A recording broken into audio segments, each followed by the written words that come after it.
I don't know about you, but I personally love it when I see cops let the mask slip so we can very clearly see who and what they are. All right, I'm gonna you up when I see you too. That's why you don't want to come here, because you. That's what it is. That's what I thought. Pull in the parking lot. We're in this parking lot right now. Pull over! Gosh, please don't yell at me, sir. Pull over now! No, pull over, goddammit! I'm not repeating myself. Get out of the roadway and pull over. I'm so sorry, sir. I didn't... License and registration now. Give me a second, okay? No, license and registration now. It's a bright yellow jacket standing in the middle of the street. What don't you understand? This is Officer Ali from the Waterbury Police Department, and he was hired to protect and serve the community. Guess what he did with his power and authority? Our top story right now at 6, the shocking footage of a Waterbury police officer threatening someone while on the job. Officer Sebastian Ali has been placed on administrative duty as the department now launches a full investigation. Your reporter Dylan Fearon live right now on West Main Street tonight with the new details for us. Dylan. Well, Mark, Aaron, Officer Ali is not patrolling tonight. We have to go back to May 2nd. It was a Friday night. Officer Ali saw someone make an illegal turn around here that night. He tried pulling the driver over, who refused and kept going. Now, we have video which Waterbury Police has confirmed is Officer Ali. At some point, he was speaking to people that seemed to know who was driving that car. It got tense. Officer Ali was angry, and we had to bleep out several words as he used disgusting language. Here's the video. I saw your face. All right, bro. I'll see you. Don't worry about it. All right, bitch, boy. See me. All right, I'm gonna you up when I see you too. That's why you don't want to come here, because you. That's what it is. That's what I thought. If that car doesn't appear in the next 10 minutes, I will literally make your life a living hell. I am the wrong cop. Now, I agree that what this cop is doing and how he's presenting himself is completely unprofessional. We've seen cops in the past and cops presently. Look at any YouTube video on the platform. They are doing far worse than Officer Ali here, and everybody's outraged about his language. This is who cops are. When they do finally let the mask slip and their smiling face goes away and their fangs come out and their claws start protruding out of their nails, they show you who they are. This guy needs to be investigated. This isn't his first rodeo. There's no telling how many people he's actually abused. If he can't control his temper right here, and everybody pretty much knows if there's a Ring doorbell camera, some kind of camera, and they're operating knowing full well that this video footage could be reviewed and scrutinized later, and yet they still can't control their temper. They're showing you who they are. They're showing you they have a short fuse. They're showing you they have a volatile temper, and they're a danger to the community that they're supposed to be protecting and serving. We see this a lot. The outrage here is warranted because of the unprofessional conduct, but we've seen cops do far worse, and there wasn't even this level of outrage. To take off on. I will be here every day knocking on your door. I will put an APB out on that car right now and make sure that every state trooper, every cop in this city and every other city is looking for that car. And whoever is found in that car is going to get so up. And there's no telling how many cops this guy actually represents. And when he does write a report and puts out an APB, the other cops just brainlessly follow it. That's why it's dangerous to have someone who's just an order follower who turns off their mind and just believes a police report or believes an APB bulletin. When a cop gets pissed off like this, he can exercise great power to ruin a lot of lives. And Waterbury's police chief isn't happy tonight, writing, "The conduct exhibited by this officer is not reflective of the values or professionalism upheld by the men and women of the Waterbury Police Department. We are committed." This is BS. The conduct exhibited by this officer is not reflective of the values or professionalism held by the men and women of this police department. How many good cops have seen Officer Ali act out like this and did nothing?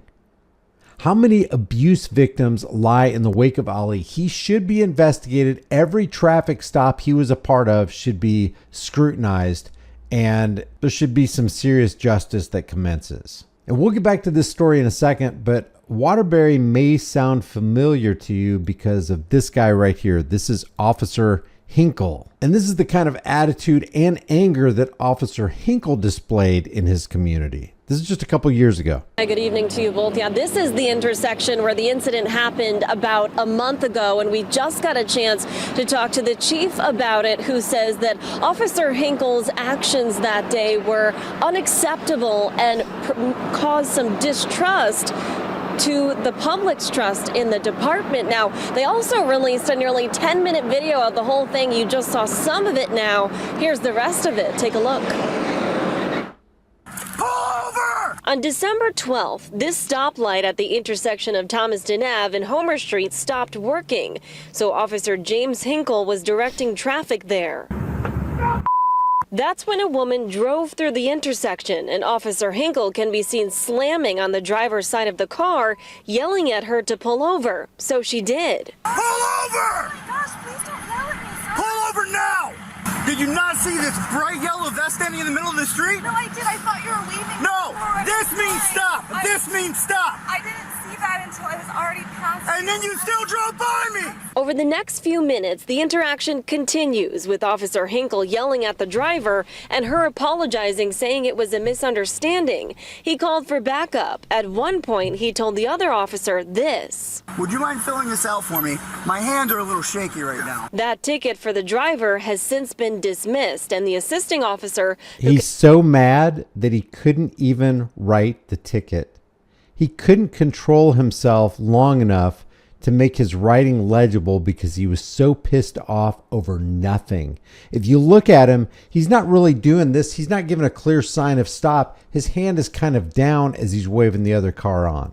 Can be seen here saying this. You need to calm yourself. Told administrators about Officer Hinkle's behavior. Right after the incident, Hinkle was placed on paid administrative leave. The internal affairs investigation then found his conduct, actions, and behaviors to be in violation of departmental policies. Oh, you mean like this right here? The conduct exhibited by this officer, talking about Ali, is not reflective of the values or professionalism held by the men and women of the Waterbury Police Department. You mean like Officer Hinkle here? Oh, he lost his job. That is not behavior that we condone. Our officers are not trained to act that way. We will not tolerate that type of action or behavior. Chief Spagnolo even says he's never seen a case undermine the public's trust as much as this one. In my opinion, that's what occurred here. Doesn't it seriously undermine public trust in these other police departments when you tase a Johnny Wheatcroft and terrorize him in front of his distraught family who's screaming bloody murder, and Johnny Wheatcroft gets tased 11 times, including 2 times in the private parts? Doesn't it erode trust in a department when a man saves an entire police department from a mad gunman at the Arvada, Colorado Police Department, and then they turn around and execute the guy who saved them from the other gunman? We're talking about Johnny Hurley here. Doesn't it erode public trust in local police departments when an officer Jimenez from the Minnesota Police Department offs a Philando Castile simply for trying to show him that he has a concealed carry permit? I can think of far more egregious incidents that erode the public's trust. What is the Waterbury Police Department actually involved in? What criminality? To what extent are they actually terrorizing the people of Waterbury? James Hinkle undermined public trust. I don't know how anyone from the public would ever trust that officer if they were stopped by him at some point. How could anybody trust any officer that, for example, pulled them over and economically terrorized them and took the last $125 that they had to actually feed their families because of a corporate traffic violation? Doesn't that also erode trust? Doesn't that heighten fears within the community? Now, since this incident, the chief says the union has stood by Officer Hinkle. And I apologize for reading off my phone here, but we just got a statement from the union responding to the whole thing, saying in part, quote, the union will ensure that Officer Hinkle will be afforded all the due process rights in the collective bargaining agreement. Officer Hinkle was in his 8th year with the department and has no prior discipline during that time. He is also a combat military veteran. Now, that's the end of that statement, but we'll hear from the chief coming up in the next hour, who says that he does have something, at least, that he needed to be disciplined for in his past. So Officer Hinkle didn't afford the driver of that vehicle due process, but the police union is going to make sure that Officer Hinkle gets plenty of due process. Back to Officer Ali. To transparency and accountability, a thorough and impartial investigation will be conducted. We know Officer Ali has been with the Waterbury Police Department since 2023. Before that, he was with the NYPD in New York City, but he's on desk duty tonight as police continue investigating. Oh, he gets paid vacation. So they separate him from the community by giving him paid desk duty, the way they would separate you if you went on somebody's porch and you threatened them like this officer threatened, you would see jail time. Sounds to me like the Waterbury Police Department doesn't give a damn about the people in the community because they keep hiring yahoos like Ali and Hinkle. Leave your thoughts about this for the world and the global thought, please, in the comment section below. If you haven't done so already, subscribe to the channel. Hit the bell notification icon. Give it a thumbs up. Share it with everybody you know. Don't forget to subscribe to my email list through my website, highimpactflix.com, if you want to support the channel further. The links are below. Grab a shirt. Become a channel member. But more importantly, remember, freedom is dangerous. It's scary. It's unpredictable. But the thing more dangerous, scary, and unpredictable is not having freedoms. And cops like Ali and Hinkle want to take those freedoms away. I'll see you in the next video.